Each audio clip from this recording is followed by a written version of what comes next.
CEO of a company called Chute. We help brands identify all of the content being created on platforms like Instagram, Twitter, Facebook about their brand. We help them capture it, get consent to it, and then ultimately publish it everywhere they tell stories. So in their banner advertisements, it's billboards in Times Square, and all their sort of owned and social channels as well. Thank you. David? Yeah, I'm David Krupp. I'm the CEO of Kinetic Worldwide, which is the largest agency or specialist agency that connects brands with consumers on the move. So we plan, buy, and place media in really any format while consumers are out of home. Hi there, I'm Tim Nubb. I'm the senior editor for creative at Adweek. So I coordinate all of Adweek's creative coverage across all media. But of course, we're particular fans of outdoor. The hidden secret of outdoor, of course, is that the best outdoor is incredibly magical, even though it's historically been a small percentage of outdoor.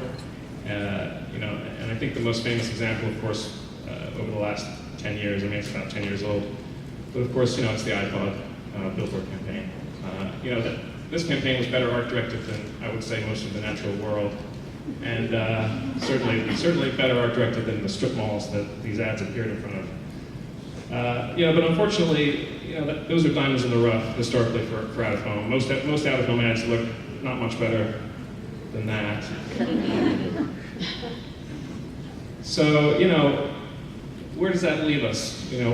Digital, of course, is changing the game for outdoor, and technology is bringing new things to outdoor that are incredible. And I think it's useful to think of what's changed and what hasn't changed. What's changed is the creative tool set. You can do more with technology in outdoor now than you ever could, and of course digital connectivity is part of that. We're not just talking about the social web, we're not just talking about the internet, we're talking about what all kinds of technology can bring to billboards and other out-of-home executions, regardless of place or time, regardless of whether it's tweetable or whatever. And I think it's also interesting to think about what hasn't changed, and what hasn't changed in outdoor is people's expectations of it, I think. People expect a dynamic experience on their smartphone. They expect a dynamic experience on their TV. When they walk outside, they're sort of expecting the same fixed reality they've always gotten used to. So the expectations, I think, are still fairly low for out of home, and I think the capabilities of out of home are surging incredibly. And I think it's that gap between what people expect and what they will end up experiencing.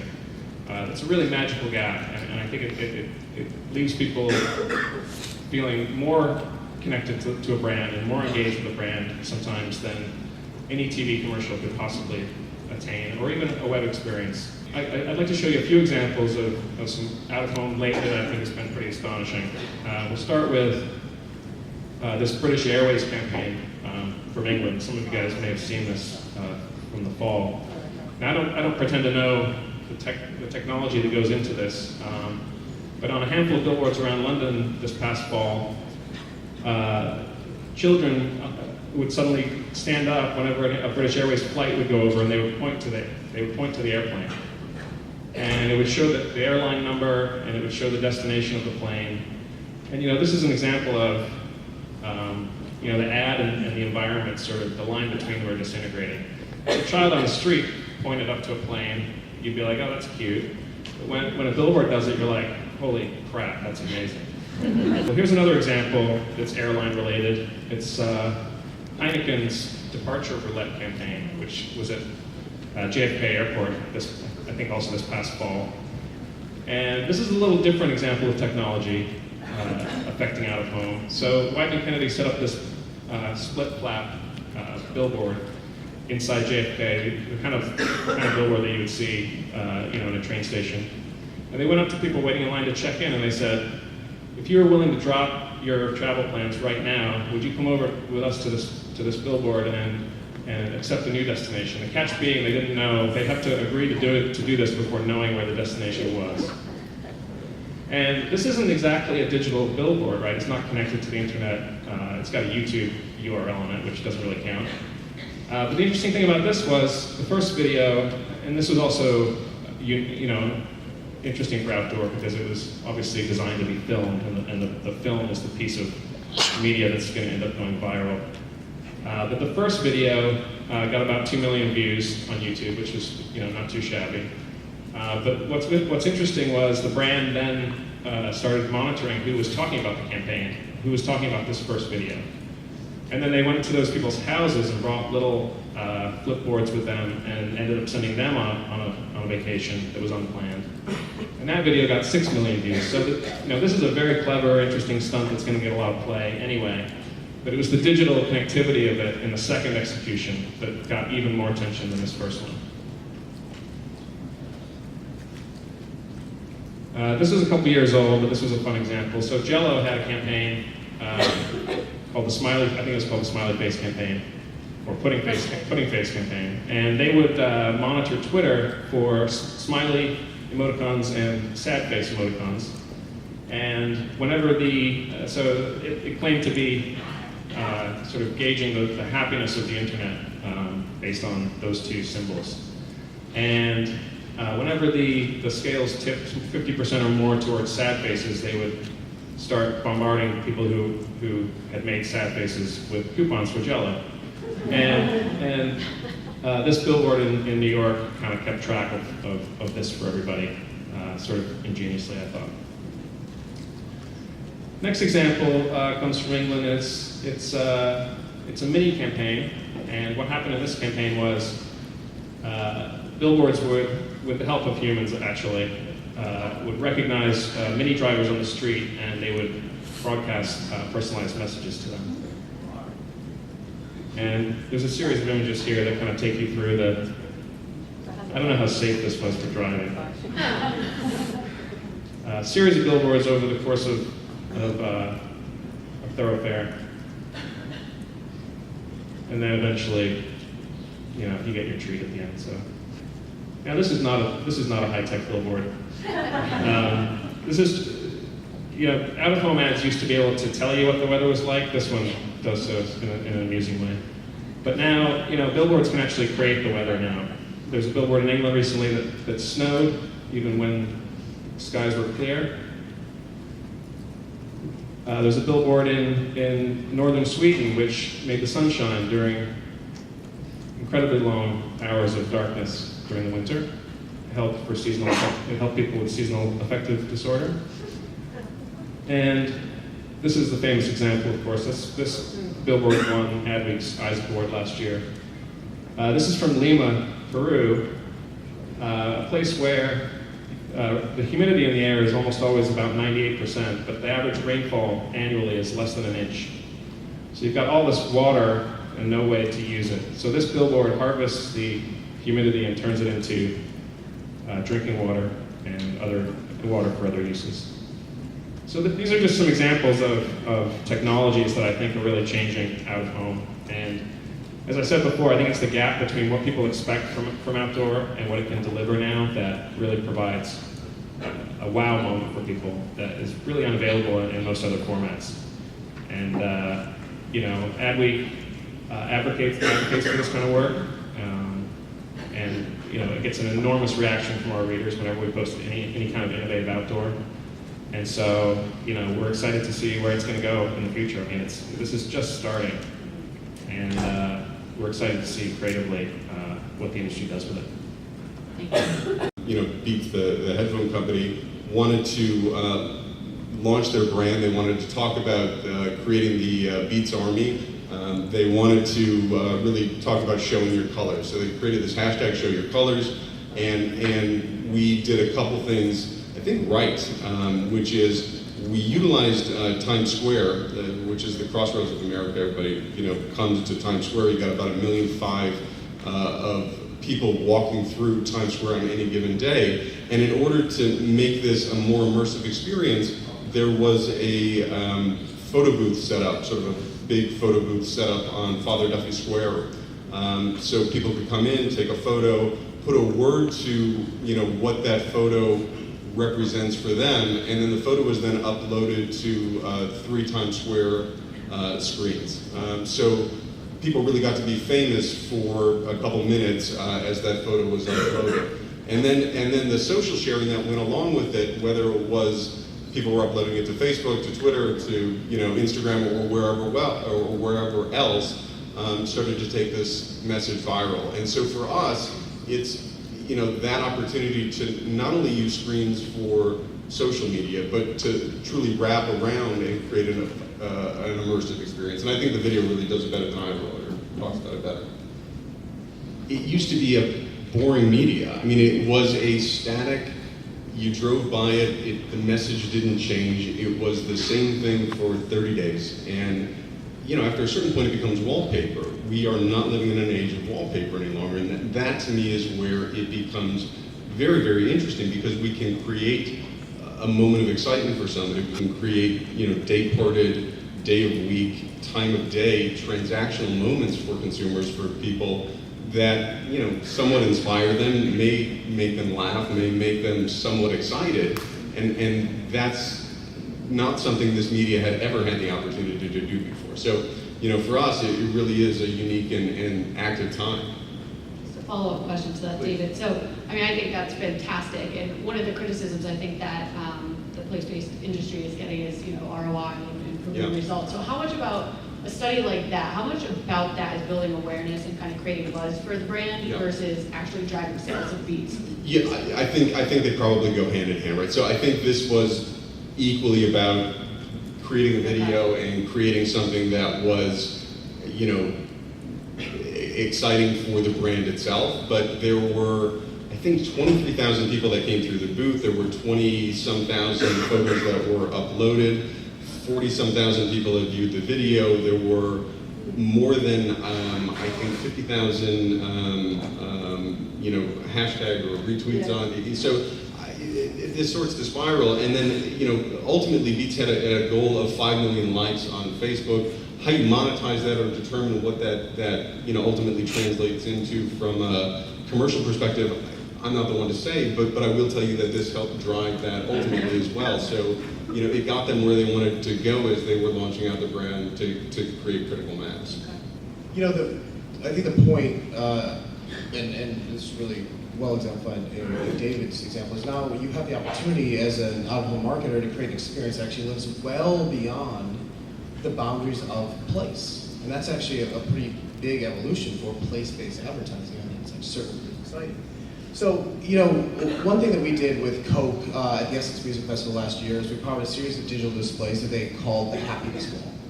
And, similar in terms of trying to drive engagement and trying to get people to come and post their images, the Happiness Wall. But, what Coke decided was that, well, instead of the traditional photo booth, right, instead of actually having someone come to us, take their picture, well, the reality is we all have a photo booth, right, in our pockets. We all have our cameras. We all have the ability to take a photo and post it. So you could exclusively participate in this place-based campaign via hashtag or @messaging Coke on Twitter and Instagram.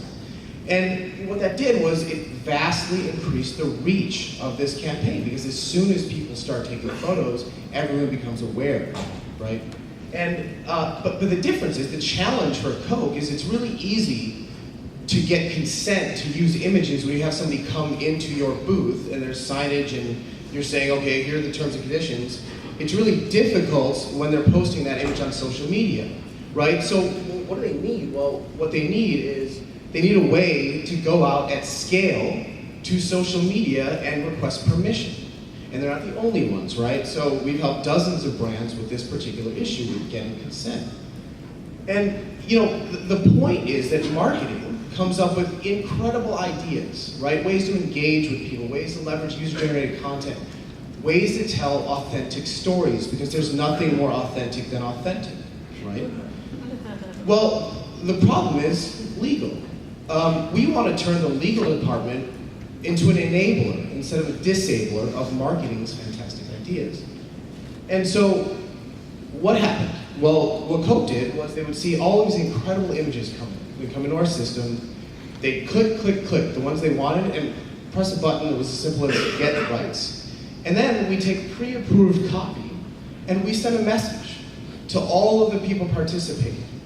And with this copy that's basically approved by marketing and legal, we're asking for consent. And isn't it pretty cool when Coke leaves a message on your photo saying, this makes us happy? Can we put it on our happiness wall? And that's exactly what they did. And they'd wait around and they'd get people's replies, and as soon as those replies were received, that photo would automatically get posted. But there was an interesting side effect, right, for this rights product.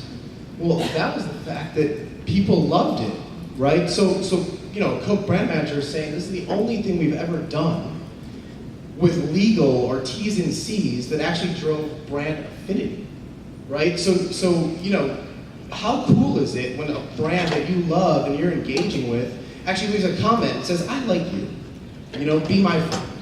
And with an authentic voice, and the idea is, of course, they're driving people back to an experience that they want to be a part of. And that's the real opportunity with out of home. It's the reward, right? It's the cool thing that I can now be a part of, or I can now have a personal experience with. So with this particular execution, there were 4,500 interactions and sort of uploads to the wall. But interestingly, the multiplier in that was the fact that every single one of those was published to our public photo booths. So you had a reach of 250,000 for, you know, this small event. And what's incredible about this is how many people accept. When we do these executions for brands, and Starbucks and Pepsi and Coke and Carnival Cruise Lines and folks like that reach out, it's a really, really strong way of engaging your customers. And we see acceptance rates of over 80%, and 50% come in the first 5 minutes. Because when someone comments on your photo and you get a notification, you look at it. And when it's Nike, you're like, whoa, that's cool, right? And then your friends think it's cool. And then your friends participate in the campaign. And there's an amplification effect that's really, really amazing. And so the effect here is that there's a multiplier on everything you do. Why does this work with visual assets in particular? Well, the reality is we're wired that way, right? So we process images 60,000 times faster than we process text. We all prefer to receive our information via video cues than we do via text cues. In this case, those cues, right, that relationship that I'm uploading a photo, I'm uploading a video, I'm now engaging with a brand, the after effect that we talked about, which was engagement, made people come back. Because I came, I saw, I had the call to action, and then I want to know if it worked, right? I want to see myself, I want to take a picture of myself in front of myself. So how cool is that, right? And what's interesting is we actually saw people then hashtag that photo and then take a picture in front of themselves. And pretty soon they were in the Matrix. And 90% of people will recommend a brand after they've had a social interaction with that brand. Because social interactions, at least today, still feel authentic and they still feel personal. Now, leave it to us in the industry to make that feel spammy. But if it's authentic and it's about something that I actually want to do with you, I want your moment and I want to put it on my happiness wall. I want your moment and I want to celebrate it in Times Square with Beats by Dre. That's special, and that's, you know, that's something that actually is working. But is place-based advertising still bound to place?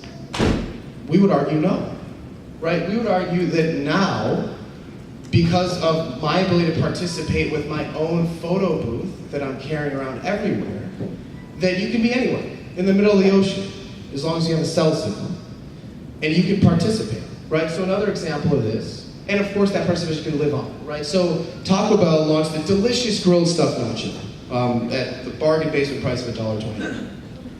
And what they want to do is, when they launch this great new product, is they wanted everyone to know about it. And they wanted to know what you were doing with this incredible new 7-inch nacho invention. They wanted to see you doing stuff with it. They wanted to see you doing stuff everywhere you are. So you're now the out-of-home experience. So they wanted to see you crunching your grilled stuffed nacho, you know, as you're walking. They wanted to see, you know, this is my 15 minutes of fame, driving. They wanted to see you back in the ocean.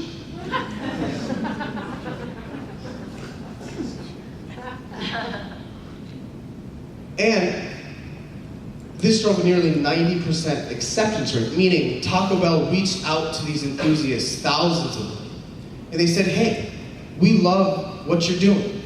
Can we celebrate it? Can we put it on our website? And we actually took over TacoBell.com.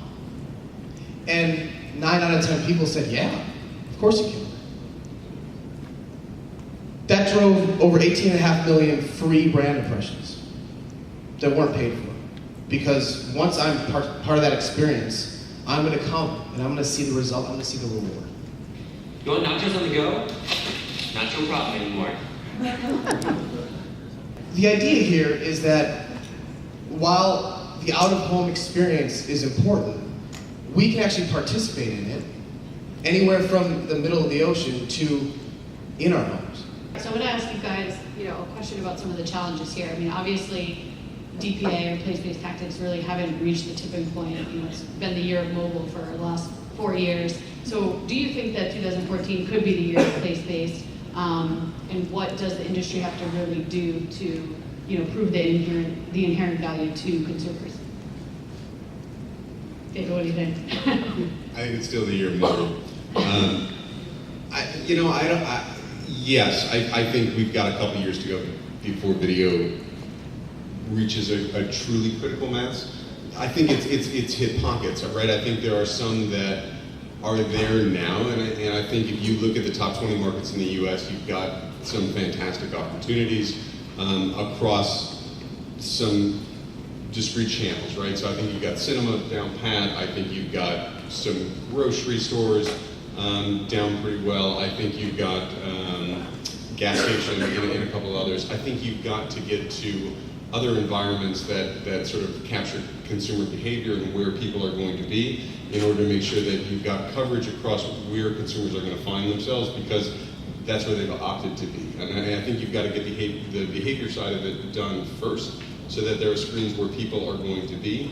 And then I think you've got to get the content side right, so that there are ways to ensure that the right kind of content wheel, for lack of a better, is going to be available so that people are actually interested in what's going on the screens. And then the last is, you've got to figure out a way to either API the screens together or programmatically ensure that they can be wired in such a way that we collectively can buy them in a way that is seamless, easy, and comfortable for advertisers, so that we're not off parsing together different screens.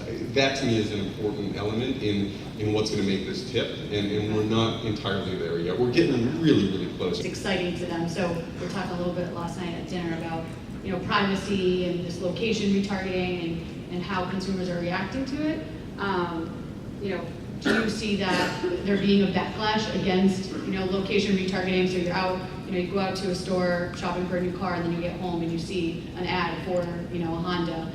Does the consumer connect the two, and will there be a backlash against that, or do they see value in it? Yeah, there certainly will be in the media, because that's the type of stuff that needs to be covered and gets covered. But in many ways, privacy is over, so we should just get over it.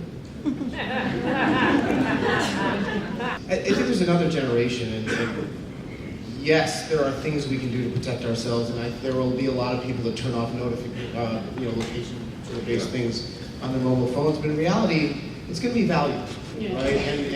And we actually like custom messaging. And brands are going to begin to create more and more content that we actually give a damn about.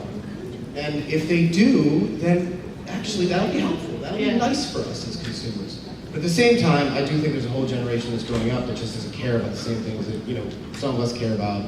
And in many ways, we just need to move on. What tool or platform do you use? And second, for Ashley. Well, I'm glad you asked. Yeah, for the hashtag galleries, what service do you use for that? So that's what our company actually does. Okay. So it's called Chute. Getchute.com. Chute. But no, we built a platform that can actually, a proprietary platform that can actually reach out to tens of thousands of consumers and do that, in partnership with Instagram and Twitter. So a lot of I'll be people, using Chute. people do it, manually as well, right? I mean, the other option is you're actually Right. leaving a comment and then going back and tracking it, but who wants to do Thank you. that?